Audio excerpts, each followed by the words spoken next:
বন্ধু তুমি আসছো আমার জন্য কি নিয়ে আসলা? তো আমার রাসূল বলে দিচ্ছেন,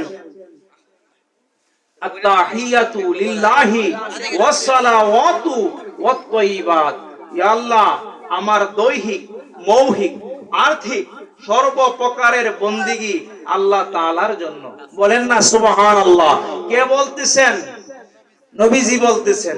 এখানে প্রশ্ন, কারণ এখন কিন্তু উম্মতে মুহাম্মাদীর জন্য নামাজ আসবে, কিন্তু আমার রাসূল মেরাজে যাওয়ার সময় বাইতুল মুকাদ্দাসে নামাজ পড়লেন, পড়ছেন কিনা তাতে বোঝা যায়। আবার দেখলেন মুসা নবী কবরের মধ্যে নামাজ পড়তেছেন। তার মানে কি আগে নামাজ ছিল, কিন্তু উম্মতে মুহাম্মাদীকে আল্লাহ আমার রাসূল মেরাজে যাওয়ার পরে ফরজ করে দিয়েছেন। তখন আমার রাসূল যখন বললেন দৈহিক, মৌখিক সকল ইবাদত আপনার জন্য, তখন আমার আল্লাহ রাব্বুল আলামিন বলতেছেন, আসসালামু আলাইকা আইয়ুহান নাবিয়্যু ওয়া রাহমাতুল্লাহি ওয়া বারাকাতুহু। দেখেন আমার রাসূল উম্মতের ওই দিদারে আশিক মাশুকের দিদার, তখন উম্মতকে বলে নাই। আজকে উম্মত হয়ে রাসূলের শানে বেয়াদবি করি, কত বড় নাফরমান। যারা রাসূলের শাফায়াত পেতে চায়, আমার রাসূল বলে দিচ্ছেন বুখারী শরীফ, শাফাআতি লিআহলিল কাবায়ের মিন উম্মতি। আমার উম্মতের মধ্যে কে আছো গুনাহে কবিরা করেছো, আসো আমি রাসূল তোমাকে শাফাআত করে জান্নাতে নিয়ে যাব। কিন্তু যারা আমার রাসূলের শানে বেয়াদবি করে তাদের কোনো উপায় থাকবে না। কারণ আমার আল্লাহ যদি আল্লাহর সাথে বেয়াদবি করে, নাফরমানি করে, গুনাহ করে, আমার আল্লাহ কি বলে দিচ্ছেন, ওয়ালাউ আন্নাহুম ইযলামু আনফুসাহুম। যাও তা তোমরা গুনাহ করো, তোমাদের নিজের নফসের উপর জুলুম করে ফেলেছো, তোমরা কি করো, আমার রাসূলের দরবারে চলে যাও। আমার রাসূল তোমাদের জন্য যদি সুপারিশ করে, আমি আল্লাহ তোমাদেরকে ক্ষমা। তাহলে বোঝা যায় কি কোরআন আমাদের কথা নয়, কোরআন। তাহলে বোঝা যায় দুনিয়াতে যতই কিছু করি ক্ষমা পাইতে হলে রাহমাতাল লিল আলামিনের দুয়ার যাইতে হবে, ঠিক কি না? আমার রাসূল বলে দিচ্ছেন, আনা মাদিনাতুল ইলমি ওয়া আলী বাবুহা। মাওলা আলী বলতেছেন যে রাসূলের দরবারে একবার যায়, আমি মাওলা আলীর দরবারে দুইবার আসতে হয়। তো এখন মাওলা আলী থেকে বেলায়েত ওলি আল্লাহ চলে আসছে, তো আমরা রাসূলের দরবারে কেমনে যাব? ওই যে আমার আল্লাহ রাসূল বলে দিচ্ছেন, আনা মাদিনাতুল ইলমি ওয়া আলী বাবুহা। ওই মাওলা আলী দেখায়া দিয়ে দিয়েছেন, ওই দুনিয়ার মানুষ আমার উম্মতরা, যদি তোমরা আমি আল্লাহর কাছে ক্ষমা পেতে চাও, তাহলে রাসূলের কাছে কিভাবে আসবা? এই নাও রাস্তা। আমার রাসূলের কাছে আসতে হলে, পৌঁছাইতে হলে সর্বপ্রথম ওই মাওলা আলীর তল্লাশ করো। ও মাওলা আলী কোথায় পাবো? মাওলা আলী বলে দেই, আমার যত বেলায়েতি ইলম যার যার সিনার মধ্যে আছে, ওই ওলির দরবারে চলে যাও। ওই ওলির দরবারে গেলে আমি মাওলা আলীর দরবারে চলে আসবা, আর আমি মাওলা আলীর দরবারে আসলে রাসূলের দরবারে চলে আসবা। রাসূলের দরবারে চলে আসলে মাওলার দরবারে পৌঁছায় যাইবা। বলেন না সুবহানাল্লাহ। তাহলে কি করতে হবে? ওলি আল্লাহর প্রয়োজন আছে, ঠিক কি না? তো আসুন, আমার রাসূলকে যখন আমার আল্লাহ সালাম দিলেন, আমার রাসূল বলতেছেন, আসসালামু আলাইনা ওয়া আলা ইবাদিল্লাহিস সালিহিন। আমার রাসূল একা সালাম গ্রহণ করেন নাই, সমস্ত উম্মতদের মধ্যে যারা সালেহ তাদেরকে নিয়ে সালামের আদায় করলেন। সালিহিন কারা? ওই ওলি আল্লাহ। বাবায়েরা আমার, তখন কথাবার্তা শেষ, আমার আল্লাহর কাছে চাইলেন, আমার আল্লাহ ইচ্ছা করে চাপিয়ে দেন নাই। কারণ একজন বন্ধু আরেক বন্ধুর বাড়িতে যখন আসে, একজন বন্ধু কি করবে না, কারণ তাই সে আমার বন্ধু, আমি চাইবো না আমার বন্ধু একটা বস্তা নিয়ে যাক, তার কি হবে? কষ্ট হবে, কারণ আমার রসুল তো মাওলার হাবিব।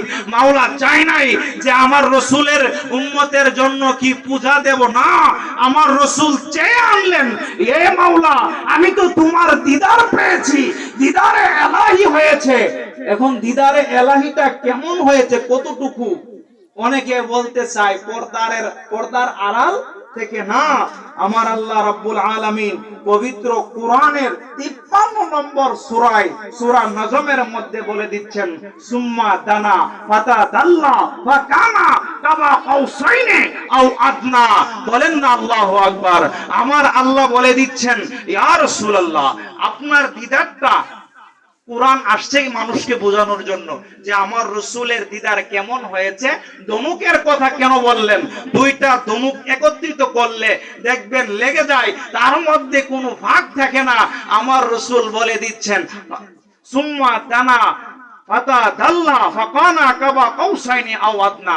আল্লাহ এবং আল্লাহর রসুলের দিদারটা এমন হয়েছে, যখন চলে আসবেন আমার রসুল চাইলেন, ইয়া আল্লাহ আমি তো আপনার দিদার পেয়েছি, এখন আমার যে উম্মত দুনিয়ার জমিনে রেখে আসছি তারা কিভাবে আপনার দিদার পাবে, এই ব্যবস্থা করেন। তখন আমার আল্লাহ উম্মতে মুহাম্মাদিকে 50 ওয়াক্ত নামাজ ফরজ করে দিলেন। কত? 50 ওয়াক্ত।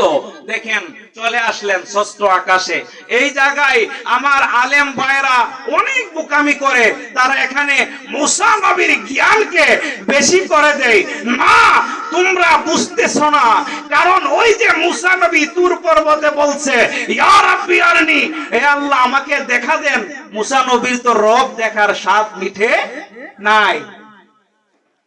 যখন আমার রসুল আসলেন, জিজ্ঞাসা করলেন, ইয়া রাসূলুল্লাহ, আল্লাহ আপনার উম্মতকে কি দিয়েছে? আমার রসুল বললেন 50 ওয়াক্ত নামাজ। কিন্তু আমার রসুল তো জানেন, কারণ আমার রসুল তো মুসা নবীর জন্য রহমত, ঠিক কিনা? তো মুসা নবীর যে মনের আকাঙ্ক্ষা, এটা আমার রসুল জানেন কিনা? আমার রসুল কি করলেন? উঠানামা করলেন, যাতে ওই মুসা আলাইহিস সালাতু ওয়াস সালামের মনের আকাঙ্ক্ষাটা পূরণ হয়ে যায়। তো আমার রসুল একবার, দুইবার, 9 বার ওঠানামা করলেন। মুসা নবী বলতেছে, ইয়া রাসূলুল্লাহ এখনো পারবে না। তখন আমার রসুল বলতেছেন, আর 9, কারণ 9 বার দেখেছো আমার রসুল বলেছেন, আনা মিরাতুল্লাহ, তিরমিজি শরীফের হাদিস, আমি আল্লাহ দেখার আয়না। তো একজন মানুষ যখন আয়নার সামনে দাঁড়ায়, আয়নার মধ্যে তাকে হুবহু দেখা যায় কিনা? আমার মাওলা যখন আল্লাহর দিদারে গেলেন, হাবিব দিদারে গেলেন, দিদার থেকে আসলেন, ওই আয়নার মধ্যে তো মাওলার দিদারের ছবি ভাসে, ঠিক কিনা? এই জন্য মুসা আলাইহিস সালাতু ওয়াস সালাম একবার, দুইবার, 3 বার, এইভাবে 9 বার দেখে উনার যে মনের আকাঙ্ক্ষা আয়েশ ছিল, ওই আয়েশটা পূরণ করেছে। বলেন না সুবহানাল্লাহ। আর এই জায়গার মধ্যে আমার আলেম ভাইয়েরা আলোচনা করেন যে আমার রসুল জানতেন না, তা মুসা নবী বলছে উম্মতের জন্য একবার, দুইবার করে 50 ওয়াক্ত থেকে 5 ওয়াক্ত আনছে। বলেন না নাউজুবিল্লাহ। এই আকীদা যে অন্তরে পোষণ করবে, তার ঈমানে আঘাত আসবে। আল্লাহ পাক আমাদের সকলকে বুঝার তৌফিক দান করুক।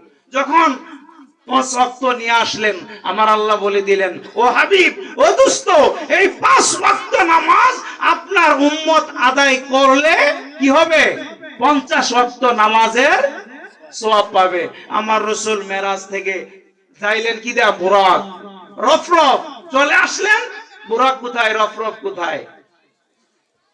এই জন্য শায়ের বলতেছে, মুহাম্মদ মুস্তাফা জানে খুদা কো, খুদা জানে মুহাম্মদ মুস্তাফা কো, সালাতুনিয়াম রাসূল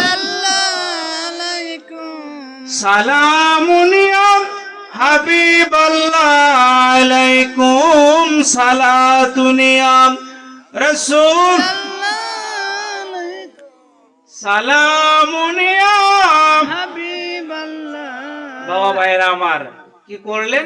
আমার রসুল মেরাজ থেকে চলে আসলেন, আসার পরে দেখলেন উজুর পানি গড়াচ্ছে, দরজার জিনজির লচ্ছে, বিছানা গরম। কেন? ইয়া রাসূলুল্লাহ, আপনি তো দুনিয়ার জন্য রহমত। কেমন রহমত ইয়া রাসূলুল্লাহ? বুঝতে আপনাদের সহজ হবে। আমাদের দেহ থেকে রূহ গেলে গা, দেহটা এমনি পড়ে থাকে, কোনো কাজ হয় না, লড়তে পারে না। এই জায়গা থেকে জায়গায় মানুষ লাললে নাকি? আমার রসুল তো দুনিয়ার জন্য রহমত। আমার রসুল হলেন আবুল আরওয়া, রুহানীদের পিতা। তো এই দুনিয়ার রহমত যখন ঊর্ধ্বগমনে চলে গেলেন, এই দুনিয়া স্তব্ধ হয়ে গেছে, মানে চলতার ক্ষমতা থাকে নাই। কারণ ড্রাইভার বিহীন গাড়ি চলে। আপনি গাড়ি রেখে দেন, 10 বছর গাড়ি একটু লড়বে, ড্রাইভার দিবেন, গাড়ি চলবে। আমার রসুল চলে গেলেন, দুনিয়া স্তব্ধ হয়ে গেল। আমার রসুল আসলেন, আবার চলমান হয়ে গেল। আসলো, আমার রসুলের থেকে সকল শুনলো, কিন্তু যারা কাফের মুশরিক তারা বিশ্বাস করে নাই। যখন আবু জাহেল আবু বকর রাদিয়াল্লাহু তাআলা আনহুকে বললেন, আপনার বন্ধু তো এই কথা বলতেছে, মসজিদুল আকসা হারাম থেকে আকসা চলে গেছে, তারপর সপ্তম আসমান, সিদরাতুল মুনতাহা, আল্লাহর আরশ আজিম, আপনার বন্ধু তো মাথায় সমস্যা, বলেন না নাউজুবিল্লাহ। আবু বকর সিদ্দিক রাদিয়াল্লাহু তাআলা আনহু সাথে সাথে বিশ্বাস করে নিলেন, যদি আমার রসুল এটা বলে এটাই সত্য। কারণ আমার রসুল নিজের মন গড়া কোনো কথা বলে না। সূরা নজমের মধ্যে আল্লাহ বলে দিচ্ছেন কি আমার রসুল কোনো মন গড়া কথা বলে না। তো মেরাজ থেকে আসলেন, উম্মতে মুহাম্মাদির জন্য কি হয়ে গেল?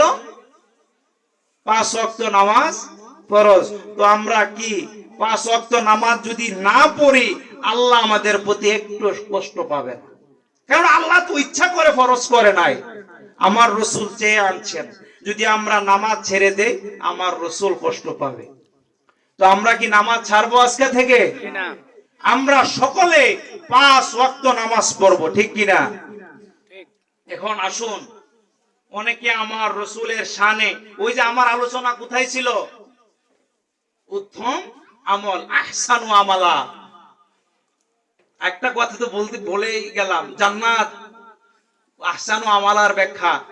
আমার রসুল জান্নাত দেখতে গেলেন, জান্নাত দর্শনে গিয়ে দেখেন এক বনি ইসরাইলের যুবক জান্নাতের মধ্যে দৌড়াদৌড়ি করতেছে।